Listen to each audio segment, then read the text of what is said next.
Como lidar com as lembranças do passado? Como lidar com o desprezo dos amigos? Como manter a fidelidade a Deus mesmo no sofrimento? É o que você vai aprender. Assista até o final e enriqueça o seu crescimento espiritual.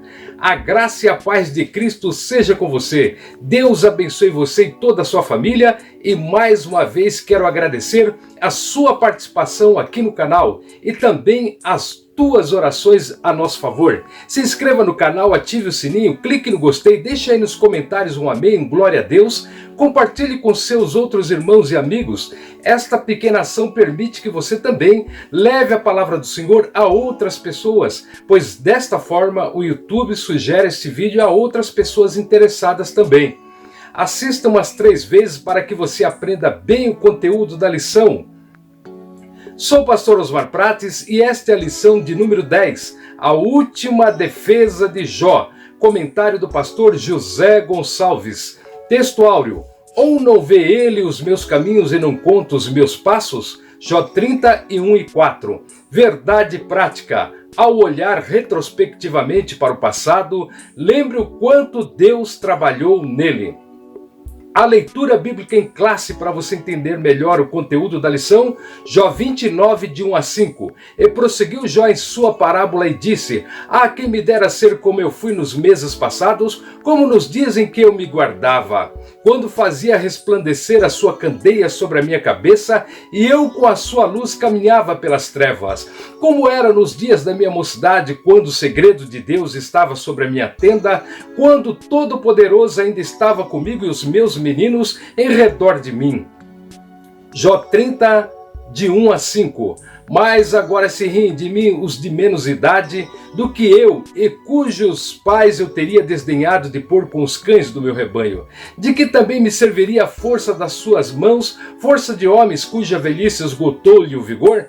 De míngua e fome se debilitaram, e recolhiam-se para os lugares secos tenebrosos, assolados e desertos. Apanhavam malvas junto aos arbustos, e o seu mantimento eram as raízes dos zimbros, do meio dos homens eram expulsos. Gritava-se contra eles como contra um ladrão. Jó 31, de 1 a 5. Fiz concerto com os meus olhos, como pois os fixaria numa virgem, porque qual seria a parte de Deus vinda de cima da herança do Todo-Poderoso desde as alturas? Porventura não é a perdição para o perverso e o desastre para os que praticam a iniquidade? Ou não vê ele os meus caminhos e não conta todos os meus passos? Se ainda andei em vaidade, se o meu pé se apressou para o engano? O capítulo 31 encerra da seguinte forma: acabaram-se as palavras de Jó. Trata-se de uma retrospectiva nostálgica, lembrança triste de algo que Jó perdeu no passado. Por isso, nesta lição, veremos a lembrança de Jó acerca da sua prosperidade material e espiritual, de sua adoração a Deus e das bênçãos que o Todo-Poderoso concedeu à sua casa. Mas agora, em oposição ao momento de escárnio e vergonha que ele passa no presente, nesse sentido, Jó não aceita que as coisas terminem assim. E, portanto, ele deseja se apresentar diante de Deus para defender a sua causa. Jó relembra seu passado de glória. Veja, por exemplo, a prosperidade material e espiritual de Jó. Jó demonstra um sentimento nostálgico com relação ao seu passado. A primeira coisa que se lembrou desse passado glorioso foi a comunhão que ele desfrutou com Deus. Eram lembranças de um passado que não mais existia. Ele lembra que Deus o protegia, suas bênçãos sobre ele e sua família, sua orientação em meio às dificuldades e a presença real de Deus na vida dele. Jó, portanto, havia sido um homem grandemente abençoado por Deus. Não é correto viver só no passado, principalmente se foi de perdas. Deus tem sempre coisas novas para nós. Mas é importante você aprender a louvar a Deus e lembrar sempre das bênçãos passadas. É costume nosso estar sempre focado em bênçãos e vitórias que precisamos receber no futuro. Mas é preciso lembrar das bênçãos passadas para saber e acreditar que o nosso Deus é poderoso para fazer muito mais do que pedimos ou pensamos, agora e no futuro. Jó tinha muito reconhecimento social. Jó também se lembra da sua antiga condição social, quando exercia a função de um respeitado juiz de sua cidade. Tanto os jovens como os velhos o procuravam para serem orientados. Talvez isso explique a linguagem jurídica que aparece com frequência nos diálogos do livro. Isso demonstra que ele exercia um importante papel social na sua comunidade. Ele ajudava o desvalido, dava orientação de forma sábia e agia com justiça. Na sua busca pela justiça social, Jó protegia os pobres e punia os opressores. Seu amor e defesa pela justiça eram-lhe como uma vestimenta e adorno. Ele dava apoio social aos menos favorecidos e era como se fossem os olhos do cego. Até mesmo os estrangeiros ele se preocupava. Tendo agido com justiça e equidade, nada mais natural que esperasse que seus dias terminassem em paz ao lado de sua esposa e filhos. O contrário disso não estava em sua agenda: terminar a vida sem saúde, sem honra, sem paz com Deus. A palavra de Deus sempre nos alerta a não esquecermos de abençoar os necessitados. Se há alguma coisa que você possa fazer, faça de boa vontade. Em tempo oportuno, Deus o abençoará. É comum aqueles que abençoamos amanhã nos abandonar e desprezar. O importante é a certeza de que Deus está sempre com você. Jó faz uma ponderação importante. Não há dúvida de que Jó, conforme a Bíblia mostra, era um modelo de justiça social. Todavia, devemos ter o cuidado de não transportar para dentro do texto bíblico nenhuma teoria moderna de justiça social firmada em valores materialistas contrários aos defendidos nas Escrituras Sagradas. De fato, ele era um homem que defendia a justiça social, mas nem de longe se pode classificá-lo como um socialista nos termos modernos. Isso seria forçar o texto, ir além do que está escrito e sobrepor o pensamento político na Bíblia. Cristianismo não tem nada a ver com ateísmo, comunismo, marxismo, socialismo ou qualquer outra ideologia ou doutrina que siga estes movimentos, nem envolvimento com manifestações violentas ou ativismo terrorista, com depredações e ataques. O povo cristão é ordeiro e trabalha para a paz e o progresso do país, acreditando que temos responsabilidade como cidadãos no melhoramento da nação em todos os campos, inclusive com o nosso voto. Porém, temos Deus como Senhor e soberano sobre tudo. Jó lamenta o seu estado presente. Jó sofre desprezo por parte dos jovens e das classes menos favorecidas.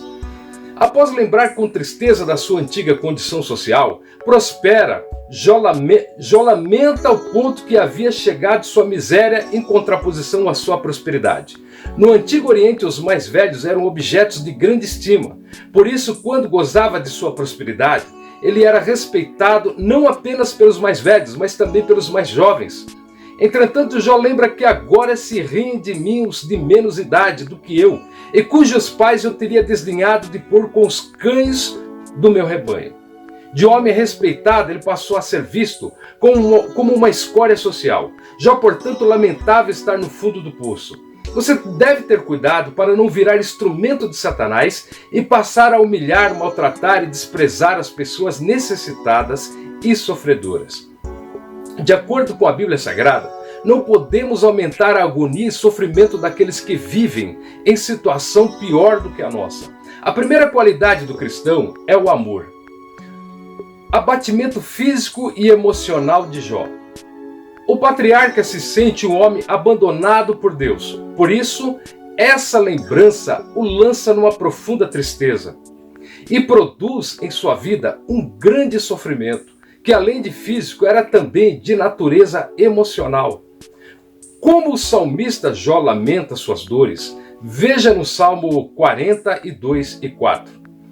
Quando me lembro disto dentro de mim, derramo a minha alma, pois eu havia ido com a multidão. Fui com eles à casa de Deus, com voz de alegria e louvor, com a multidão que festejava. Jó, nas suas vestes, via uma prova real de seu sofrimento, como Davi neste versículo. Nesse sentido, no versículo 18, aparece a palavra desfigurou. Alguns intérpretes acreditam que a palavra melhor traduzida é manchada, ou seja, As feridas abertas de Jó haviam manchado as suas vestes, e ele imagina que Deus está por trás de todo esse sofrimento. E que mesmo depois de clamar, o Altíssimo lhe ignora.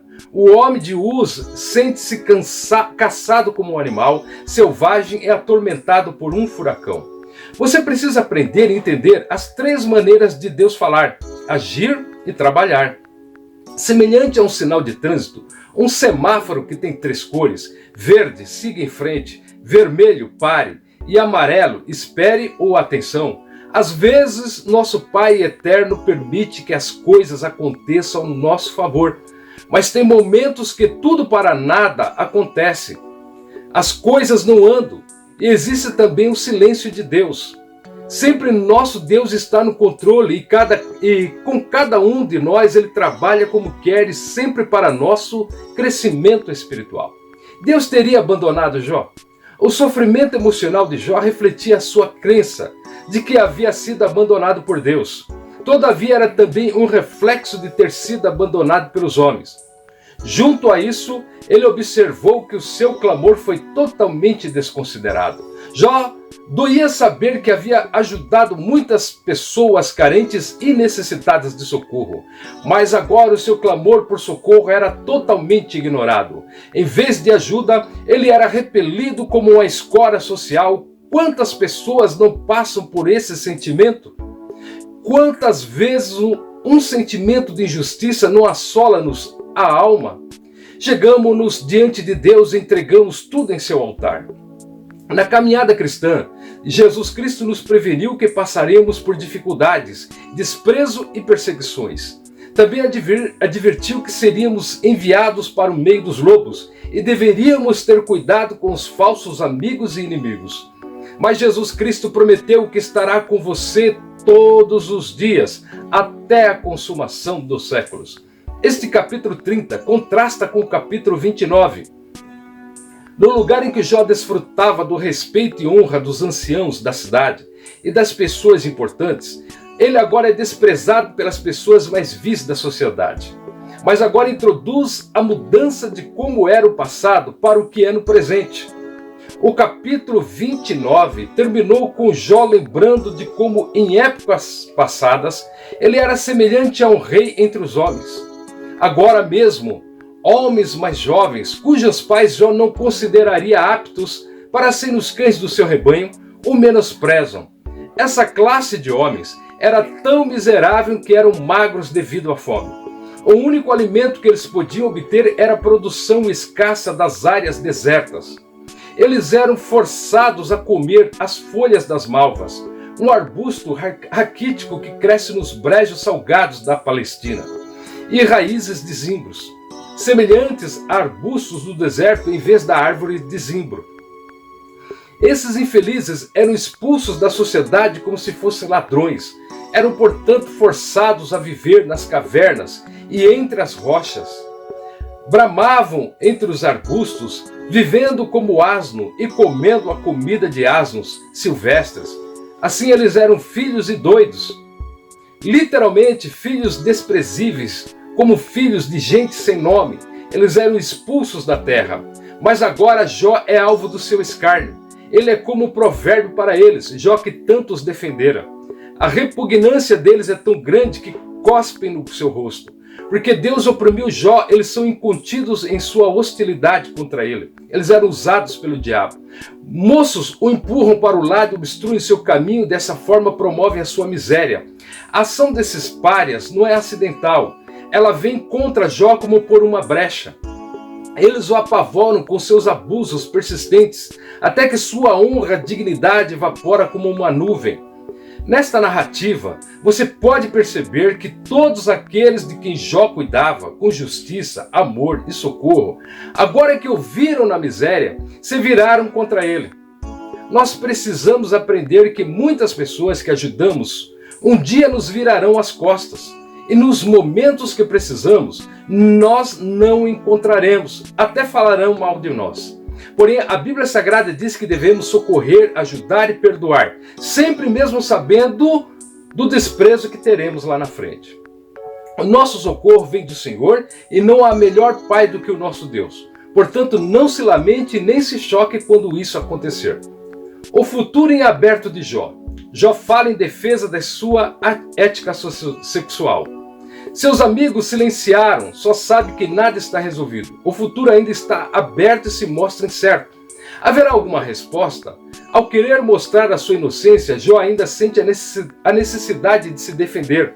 A primeira defesa dele é em relação ao comportamento ético-sexual, dizendo que sempre se comportou com integridade em todas as esferas da sua vida. Nos versículos de 1 a 4 do capítulo 31, ele mostra, por exemplo, que jamais permitiu desvios do seu comportamento sexual, fazendo uma aliança com os próprios olhos para evitar a luxúria e a impureza quando olhasse para uma mulher mais nova. Segundo o ensino do Novo Testamento, somos estimulados também a fazer um concerto com os nossos próprios olhos. Depois leia a sua Bíblia em Mateus capítulo 5, do versículo 27 ao 30. Os casamentos se acabam quase sempre por causa de falta de dinheiro, desemprego, incompatibilidade de gênio, intolerância, falta de perdão e muitas outras coisas. Jó, antes do sofrimento, vivia bem com a sua esposa. E no momento de calamidade, ele lembra a Deus de que nunca pensou em outra esposa. Tanto homens como mulheres precisam estar preparados para os momentos difíceis da vida. Um dia virá a doença, a velhice, o desemprego, a falta de dinheiro. Nessas horas, é preciso orar mais e falar menos, ajudar mais e acusar menos. Precisamos vigiar também com os olhos, com os ouvidos e com a boca. Jó fala em defesa da sua ética social. Jó também faz uma defesa de sua ética social. Ele já havia mostrado que a justiça social marcou a sua forma de agir. Todavia, ele lembra que isso só foi possível porque procurou conduzir-se sempre por princípios de uma ética social. Por exemplo, ele sempre tratou o órfão e a viúva com humanidade. Os escravos, mesmo sendo sua propriedade, tinham liberdade para o procurarem e apresentarem-lhe suas queixas. O seu comportamento ético e social o habilitou a agir como tribuno dos desvalidos. Lembremos-nos da verdadeira religião, como bem disse Tiago, visitar os órfãos e as viúvas das suas tribulações e guardar-se da corrupção do mundo. Tiago 21 e 27. Eis um dos fundamentos da nossa ética social. Nossa sociedade é injusta e, no geral, se valoriza mais o ter do que o ser. Quer dizer, as pessoas que são donas das riquezas são melhor tratadas do que as pessoas que produzem as suas riquezas, ou seja, os trabalhadores. Há um desprezo geral de grande parte de nossas autoridades pela educação, segurança, saúde, trabalho e desenvolvimento dos pobres e dos trabalhadores. Vivemos rodeados por corrupção, mentira e violência e votamos acreditando em falsas promessas. O cidadão do céu é cidadão também dessa terra e foi chamado para abençoar as nações e pregar contra essa situação, como também trabalhar para melhorar essa situação. Jó busca a resposta de Deus. Agora Jó se dirige a Deus da forma exclamativa. Ah, quem me dera um que me ouvisse. Ele já havia feito uma viagem retrospectiva sobre o seu passado. Agora ele faz uma análise sobre a sua situação. Mas seu olhar está voltado para o futuro. Ele quer se apresentar diante de Deus porque está consciente de sua inocência. Sua confiança é de um príncipe que se apresenta diante de um tribunal. Ele confia de que será inocentado. Como podemos nos apresentar diante de Deus e justificar os nossos atos? Pela graça divina, por meio de Jesus Cristo, o Filho de Deus. Ele mesmo nos justifica. Ouça o que está escrito em Romanos 8, do 31 ao 33. Que diremos, pois, a estas coisas? Se Deus é por nós, quem será contra nós? Aquele que nem mesmo seu próprio Filho poupou, antes o entregou por todos nós, como nos não dará também com ele todas as coisas? Quem tentará acusação contra os escolhidos de Deus? É Deus quem os justifica. Por meio de nosso Senhor Jesus Cristo, Jeová deu uma resposta para a humanidade que se consumia no pecado. Jesus Cristo é a resposta do Pai. Em Jesus Cristo, o Pai Eterno responde os nossos questionamentos e dúvidas. O Pai tem a direção para as nações. Ele tem uma resposta para a humanidade. Jesus Cristo, o Salvador do mundo, é a resposta de Deus.